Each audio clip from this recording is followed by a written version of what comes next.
ശബരിമലയിൽ ഇന്നും ഭക്തജന തിരക്ക് തുടരുകയാണ്. 97,000-ലധികം പേരാണ് ഇന്നലെ ദർശനം നടത്തിയത്. സുജിത് സുരേന്ദ്രൻ ശബരിമല സന്നിധാനത്ത് നിന്ന് തത്സമയം. Sujith, good morning. സന്നിധാനത്ത് കാര്യങ്ങളൊക്കെ പതിപോലെ പുരോഗമിക്കുന്നുവെന്ന് മനസ്സിലാക്കുന്നു. വിവരങ്ങൾ.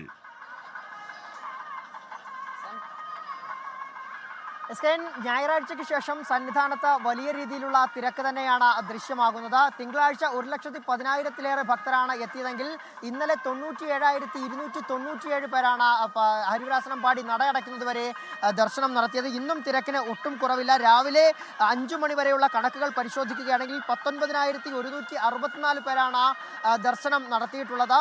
ഈ ഭക്തരുടെ തിരക്ക് കണക്കിലെടുത്തുകൊണ്ട് ഹരിവരാസനം പാടി നടയടയ്ക്കുന്നത് ദീർഘിപ്പിച്ചിട്ടുണ്ട്.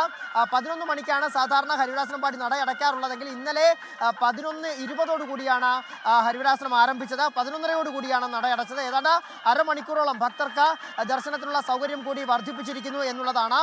ഇന്ന് രാവിലെ മുതൽ തന്നെ നടപ്പന്തൽ നിറഞ്ഞും ഇപ്പോൾ ആള് നിൽക്കുന്നു എന്നുള്ളതാണ്.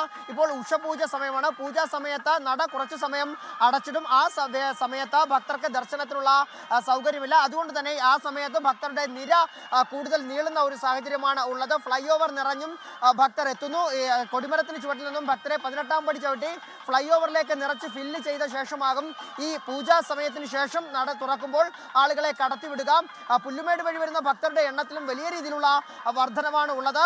മറ്റൊരു കാര്യം, ഈ എത്തുന്ന ഭക്തർക്ക് വേണ്ടുന്ന സൗകര്യങ്ങളൊക്കെ തന്നെ ദേവസ്വം ബോർഡും പോലീസും ചേർന്ന് ഒരുക്കിയിട്ടുണ്ടെങ്കിലും ഭക്തർ അവരുടെ സുരക്ഷ സ്വയം ക്രമീകരണങ്ങൾ കൂടി നടത്തണം എന്നുള്ള കാര്യമാണ് പറയുന്നത്. കാരണം ഈ വിരിവെക്കുന്നതിലടക്കം ഭക്തർ സന്നിധാനത്തെത്തുന്ന ആളുകൾ ഈ ക്ഷീണം കാരണം പലയിടങ്ങളിലും വിരിവെക്കുന്നുണ്ട്. അത് ട്രാക്ടർ വഴികളിലടക്കം വിരിവെക്കുന്ന ഒരു സാഹചര്യമുണ്ട്. അത് വലിയ രീതിയിലുള്ള അപകടങ്ങൾക്ക് വഴിയൊരുക്കും. അതുകൊണ്ട് ഭക്തർ കനത്ത സുരക്ഷ അവർ പാലിക്കണം എന്നുള്ള ഒരു നിർദ്ദേശം കൂടി പോലീസും ദേവസ്വം ബോർഡ് അധികൃതരും നൽകുന്നുണ്ട്.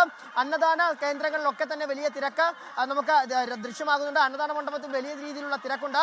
ഈ അന്നദാനത്തിന്റെ കാര്യം പറയുമ്പോൾ തന്നെ ഈ അന്നദാന സദ്യയെ കുറിച്ചുള്ള ചില തീരുമാനങ്ങളൊക്കെ എത്തിയിട്ടുണ്ടെങ്കിലും ഇതുവരെയും അതിൽ കൃത്യമായ ഒരു തീരുമാനം എന്നു മുതലാകും അന്നദാന സദ്യ വിളമ്പുക എന്നുള്ള കാര്യത്തിലൊക്കെ തന്നെ ഇപ്പോഴും അനിശ്ചിതത്വം അങ്ങനെ തന്നെ നിൽക്കുകയാണ്. പുലാവ് ഒഴിവാക്കരുത് എന്നുള്ള ആവശ്യമൊക്കെ തന്നെ മുന്നോട്ട് വരുന്നുണ്ട്.